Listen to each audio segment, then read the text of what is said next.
ये चीजें बार बार टेंशन देके जाती है कि हमारा कैरियर का क्या होगा और हमारे बच्चों का कैरियर का क्या होगा। मनुष्य का यही दो सवाल होता है, क्या हमारे कैरियर का क्या होगा और हमारे बच्चों के कैरियर का क्या होगा। दोस्तों, हम भी कभी बच्चे थे, पढ़ाई लिखाई कर रहे थे, शौक था डॉक्टर बनना। बायो की पढ़ाई करते हुए अचानक 2003 की बात है, कुछ दोस्तों के संगत पा करके आर्मी की भर्ती देखने चले गए और आर्मी का मजाक में फर्स्ट अटेम्प्ट में आर्मी की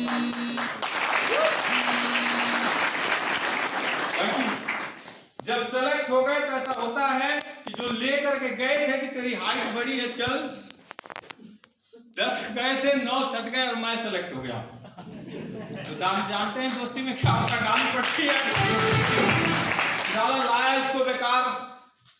लेकिन ऊपर वाले को शुक्रिया अदा करते हैं दोस्त, क्योंकि हम सारे लोग अपना प्लानिंग करके चलते हैं, लेकिन ऊपर बैठा जो परमात्मा है उसकी प्लानिंग कुछ और रहती है। उसकी मर्जी के बिना पत्ता भी नहीं हिलता। आया ना? तो जब इस ड्यूरेशन में, सरकारी जॉब के ड्यूरेशन में चल रहे थे, सारा चीजें हो रहा था, मजे आ रहे थे, क्योंकि 3 पीढ़ियों को हमने अपनी आंखों से देखा है। हमारे परिवार में 3 पीढ़ियों को सरकारी जॉब करते हुए, और उस परिवार के अंदर मैं सबसे छोटा लड़का, मेरे से छोटा मेरे परिवार में कोई नहीं। तो आप सोच सकते हैं कि जब परिवार में सबसे छोटा लड़का, तो उस परिवार में कितना लाड दुलार होता होगा। मैंने आज तक एक 98 लोग बोलते हैं कि बहुत कष्ट है, बहुत तकलीफ है, मैंने नहीं देखा। शायद परमपिता परमेश्वर का ये देन है, आप लोगों ने देखा होगा, लेकिन मैंने नहीं देखा।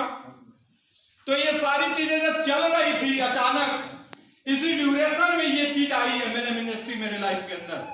और जब एमएलए मिनिस्ट्री में आई, तो एमएलए मिनिस्ट्री में एक व्यक्ति को क्या बताया जाता है कि आपको एक नॉर्मल इंसान से, आम इंसान से खास इंसान बना दिया जाएगा, या ये प्लेटफॉर्म जो है आपको एक आम इंसान से खास इंसान बनने का एक मौका प्रदान करती है। आया ना? गलत है तो गलत बोल के जाइएगा, क्योंकि दोस्त 2 बात करते हैं, मीठी चिकड़ी चुपड़ी बातें हमको आती नहीं है। पहला, क्योंकि एक तो आर्मी से और शुरू से थोड़ा सा उसमें रहे, तो अगर गलत हो तो गलत बोल दीजिएगा। जब ये चल रहा था तो एक ही चीज बताया जा रहा था, यहाँ से ये चीजें आपको मिल जाएगी, ये चीजें मिल जाएगी, ये चीजें मिल जाएगी, लाखों रुपए महीने आएंगे, आपकी जिंदगी मस्त कटेगी। नहीं बोला भाई साहब भूल जाओ। कितने महीने कमाते हैं आप, कितने लाख रुपए कमाते हैं आप, क्योंकि लाखों रुपए पहले से ऑलरेडी हम बियर करते थे, और हमारे खानदान में लोग बियर करते थे। वो बोल रहे थे ये ब्रांड मिलेगा, मैं बोला कब से ब्रांड पहनते हैं आप, किन किन ब्रांड का नाम जानते हैं आप? कच्छा तक साला ब्रांडेड पहनते, दिन पैदा हुए थे बाप कच्छा भी ब्रांडेड पहनाया था। तो वो व्यक्ति थोड़ा मेरे मुंह की तरफ देखने लगा, और जब मेरे मुंह की तरफ देख रहा था तो 5 मिनट बाद उस व्यक्ति ने एक सवाल मेरे से कर दिया। उस सवाल ने मेरे को हट कर गया, और वो सवाल था दोस्त कि जिस एसेट्स के दम पे ये बात आप बोल रहे हैं, जिस दौलत के दम पे आप बात बोल रहे हैं, जिस लाखों रुपए इनकम के दम पे आप ये बात बोल रहे हैं, उस सारे एसेट्स को बनाने में, उस सारे पैसे के दम पे क्या आपका कोई योगदान है? थोड़ा बताइएगा, क्या आपका कोई योगदान है? आप 100 एकड़ की बात करते हैं कि आपके पास प्रॉपर्टी है, क्या उस 100 एकड़ को बनाने के पीछे आपका कोई योगदान है? आपके बाप और दादाजी का। Yes sir no? यस। तो बोला my dear friend, thank you. तो बोला माय डियर फ्रेंड, थोड़ा नर्म हो जाओ।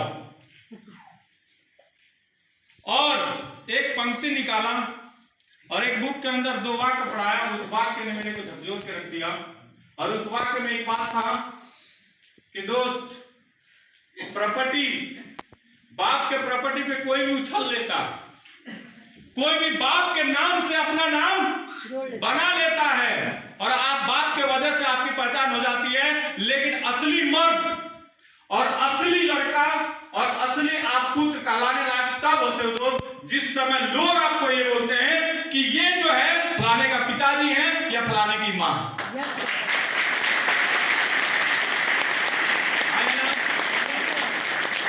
वही मेरी अकड़ और मेरा घमंड था, वो जीरो हो गया।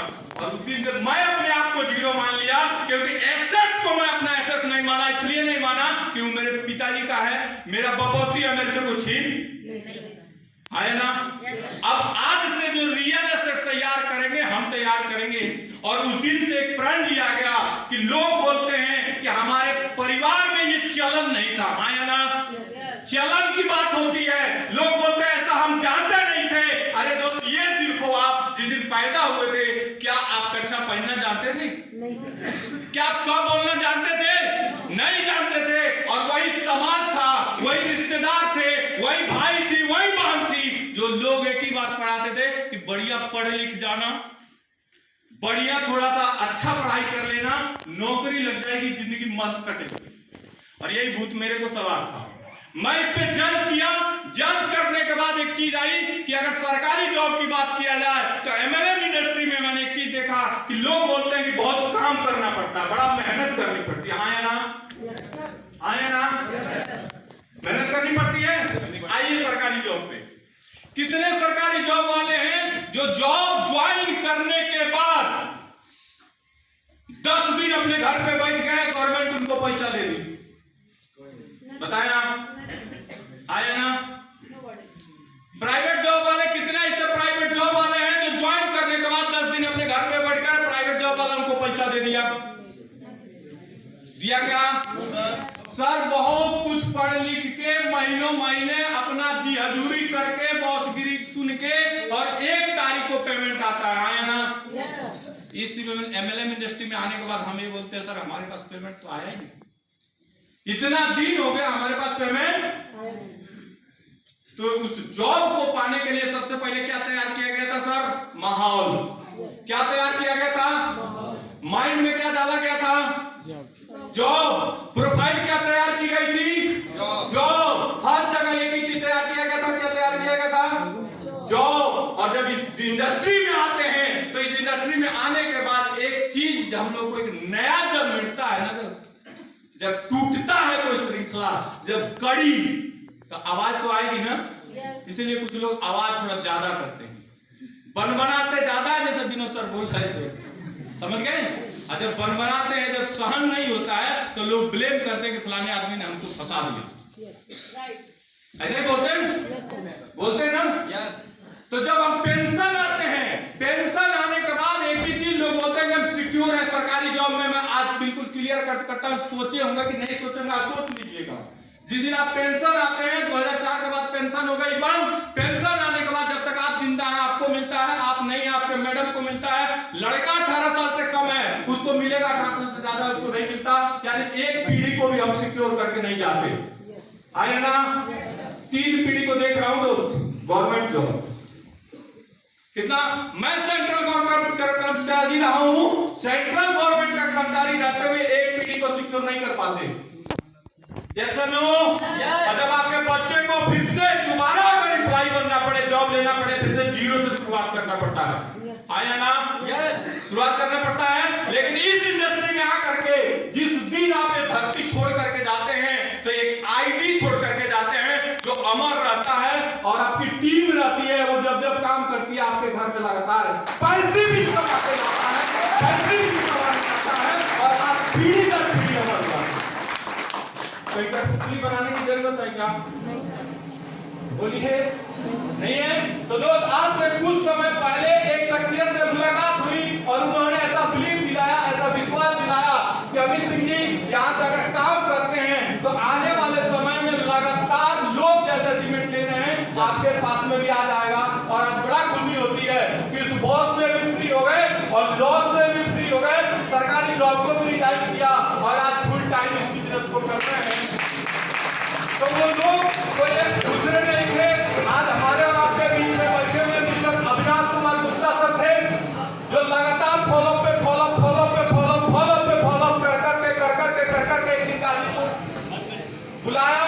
बनारस की धरती पे जाने के बाद वहां पे एक ऐसे शख्स से मुलाकात कराई जिनका नाम लेके आज एसलीपीएस में डंका के चोट पे काम होता है। उनके नाम लेने से आज पूरे एसलीपीएस हिलता है। उनके वजह से एसलीपीएस की एक पहचान है जिनका नाम है मिस्टर शिव कुमार सर। उनके लिए चाहूंगा और आज हम सभी बड़े सौभाग्यशाली हैं कि उस व्यक्ति के अंदर बड़ा मिठास, बड़ा नॉर्मल स्वभाव जिनके बारे में सर ने बताया वो हम लोगों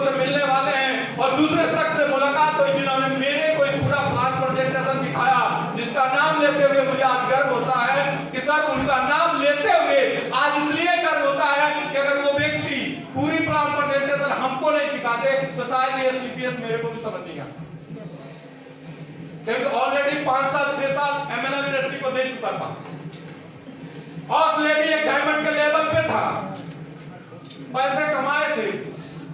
तो एक चीज ले करके सारा चीजें मैंने लिया और लेने के बाद उस शख्स से मुलाकात होने के बाद एक तय हुआ कि हाँ यहाँ से जिंदगी बन सकती है। तो आज उसे मिलने की बारी है और आप लोग प्लीज अपने माइंड को यही रख करके, शरीर के साथ ही रख करके और ध्यान पूर्वक उनको सुनेंगे तो उनका नाम लेते हैं। और एक जोरदार तालियां सर के लिए भी चाहूंगा मिस्टर अमित कुमार दुबे के लिए, बहुत जोरदार तालियां। Thank you. और माइक